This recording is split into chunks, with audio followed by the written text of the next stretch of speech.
A retired accountant in Michigan picked up some consulting work after he left his firm. Nothing crazy. A few clients, maybe $15,000 a year. He figured it was easy money on top of his Social Security and pension.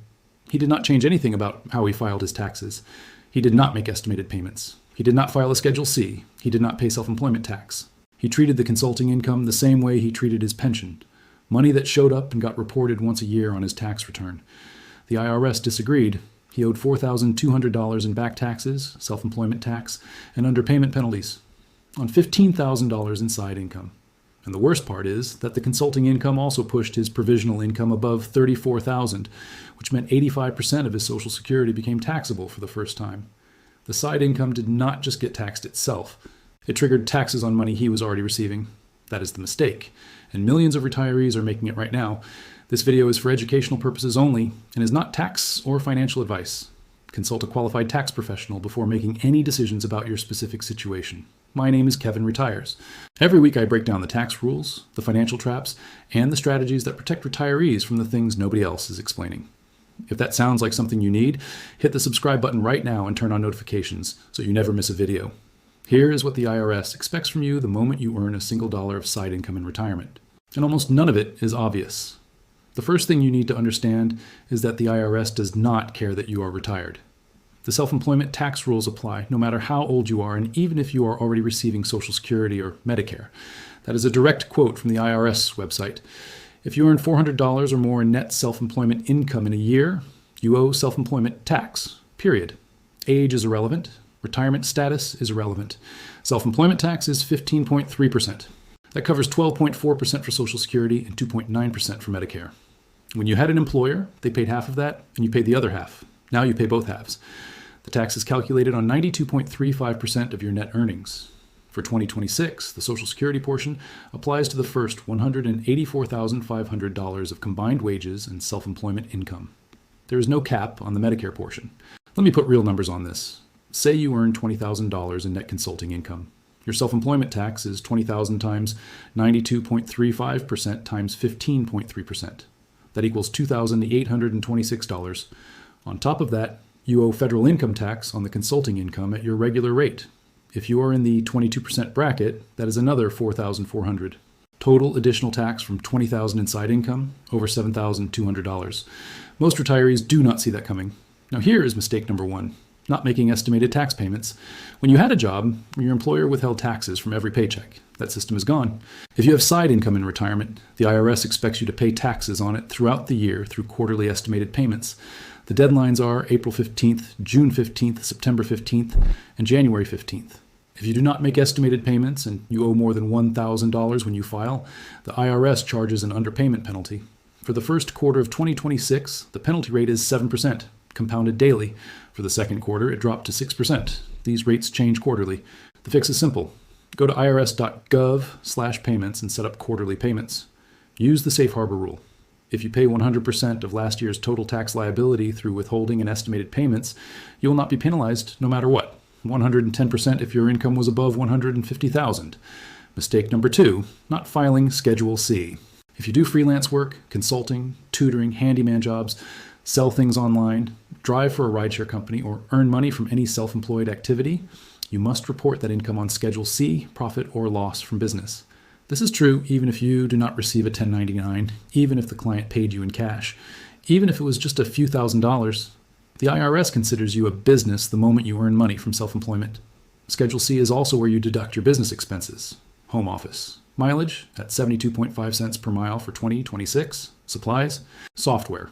Phone and internet if used for business. Professional development. These deductions reduce your net self-employment income, which reduces both your income tax and your self-employment tax. Most retirees with side income either do not file Schedule C at all, which means the IRS has no record of their expenses, or they report the income on the wrong line of their return. Both mistakes cost money. Mistake number three, not understanding how side income affects your Social Security taxes. This is the cascading trap that catches retirees off guard. Your side income does not just get taxed on its own. It increases your provisional income, which is the formula the IRS uses to determine how much of your Social Security benefits are taxable. Provisional income is your adjusted gross income plus tax-exempt interest plus half of your Social Security benefits. The thresholds have not changed since 1983. If your provisional income is between $25,000 and $34,000 as a single filer, up to 50% of your Social Security is taxable. Above $34,000, up to 85%. Here is how the cascade works. Say you are a single retiree collecting $24,000 in Social Security and $18,000 from a pension. Your provisional income is $18,000 plus $12,000, which is half your Social Security, equals $30,000.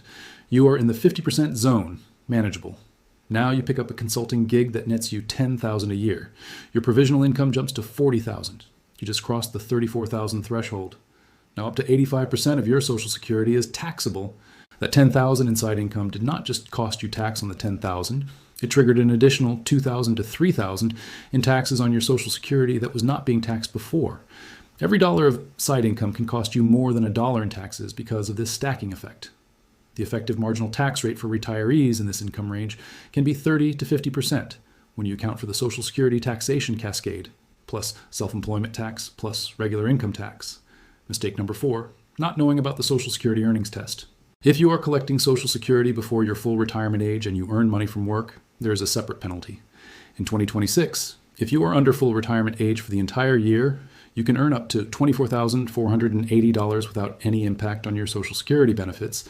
Earn more than that, and the Social Security Administration withholds $1 of benefits for every $2 you earn above the limit. If you will reach full retirement age during 2026, the limit is higher, $65,160, and the withholding drops to $1 for every $3 above the limit. Once you reach full retirement age, the earnings test disappears. You can earn as much as you want with no reduction, and any benefits that were withheld before your full retirement age get credited back to you through higher monthly checks after you reach it. The money is not gone permanently, but it does affect your cash flow in the years before full retirement age. Most retirees with side income do not know this test exists until they get a letter from Social Security telling them their benefits have been reduced. Let me give you a real example. You are 64 years old, you retired early, you collect Social Security at $1,200 a month, which is $14,400 a year. You pick up a part-time job that pays $30,000 a year. You are $5,520 over the $24,480 limit. The Social Security Administration withholds $1 for every $2 over the limit. That is $2,760 in benefits withheld for the year. You did not lose that money permanently, but you will not see it again until the SSA recalculates your benefit after you reach full retirement age. In the meantime, your monthly check is smaller and your budget is tighter. And here is the part nobody mentions. The earnings test only counts earned income, wages, self-employment income, bonuses, commissions. It does not count pensions, IRA withdrawals, investment income, or rental income. So if you structured your income differently, pulling more from investments and less from earned work, you could stay under the limit and keep your full Social Security check. Income sourcing matters as much as total income. Mistake number 5. Not understanding the 1099 and reporting threshold changes. Starting with payments made after 2025, the threshold for third-party payment platforms like Venmo, PayPal, and Cash App to report your income to the IRS on Form 1099-K has changed. If you receive more than $2,000 through these platforms for goods or services, the platform is required to send you and the IRS a 1099-K. Previously, the threshold was $20,000 and 200 transactions. This matters for retirees who sell things online, do freelance work through platforms, or receive payments through apps. Many retirees who sell crafts on Etsy, do odd jobs through TaskRabbit, or receive consulting payments through Venmo are going to get a 1099-K for the first time in 2026. The income was always taxable. The difference is that now the IRS knows about it automatically. If you receive a 1099-K, you must report that income on your tax return. If you do not, the IRS matching system will flag the discrepancy and send you a notice. If the 1099-K includes personal payments that are not income, like a friend paying you back for dinner, you do not owe tax on those amounts. But you need to keep records that distinguish business payments from personal ones. Mistake number 6, not separating personal and business finances. If you run any kind of side business in retirement, even a small one, you need a separate bank account. This is not legally required for a sole proprietorship, but it is practically essential. If the IRS audits your side income, the first thing they look at is your bank records. If your business income and personal spending are mixed together in one account, proving which expenses are legitimate business deductions becomes extremely difficult. Open a free checking account, run all business income and expenses through it, keep receipts for at least 7 years, because the IRS can audit you for up to 6 years if they suspect you underreported income by more than 25%. This takes 10 minutes to set up, and it is your first line of defense if the IRS ever questions your return. Now, let me tell you the strategies that smart retirees use to minimize the damage. Strategy 1. Deduct everything you're legally entitled to on Schedule C. Every deductible expense reduces your net self-employment income, which reduces your self-employment tax, your income tax, and your provisional income. A $5,000 deduction at a combined 30% effective rate saves you $1,500. Strategy 2. If your side income is consistent and exceeds roughly $50,000 to $75,000 a year in net profit, talk to a tax professional about electing S corporation status. An S corp lets you pay yourself a reasonable salary and take the remaining profit as a distribution, which is not subject to self-employment tax. This can save thousands per year. But it adds complexity and compliance costs, so it only makes sense above a certain income level. Strategy 3. Contribute to a solo 401k or a SEP IRA. If you have self-employment income, you can open a retirement account specifically for that income. For 2026, you can contribute up to $24,500 to a solo 401k, plus an $8,000 catch-up contribution if you are 50 or older, plus employer contributions of up to 25% of net self-employment earnings. These contributions reduce your taxable income and your provisional income. Strategy 4, time your income carefully. If you can control when clients pay you, consider deferring some income to a year when your other income is lower, or front-load income into a year when you plan to do Roth conversions anyway. The goal is to manage your provisional income so you stay below the thresholds that trigger Social Security taxation. Strategy 5. Use the $6,000 senior bonus deduction. If you are 65 or older with modified adjusted gross income under $75,000, single or $150,000 joint, you qualify for the new deduction from the One Big Beautiful Bill. It goes on Schedule 1A, and it reduces your taxable income by $6,000. That can offset some of the tax hit from side income. Strategy 6. Watch out for IRMA. Your side income increases your modified adjusted gross income. If it pushes you above $106,000 single or $212,000 joint, Medicare adds a surcharge to your Part B and Part D premiums that can cost you $70 to over $400 per month. The surcharge is based on your tax return from 2 years prior, so income you earn in 2026 affects your Medicare premiums in 2028. Many retirees do not connect side income to Medicare costs until the premium increase arrives 2 years later. There is also an additional Medicare tax of 0.9% on self-employment income above $200,000 for single filers or $250,000 for married filing jointly. This is on top of the regular 2.9% Medicare portion of self-employment tax. If your combined income from all sources exceeds these thresholds, the additional tax applies automatically. Here is your action checklist. 6 things to do this week. 1.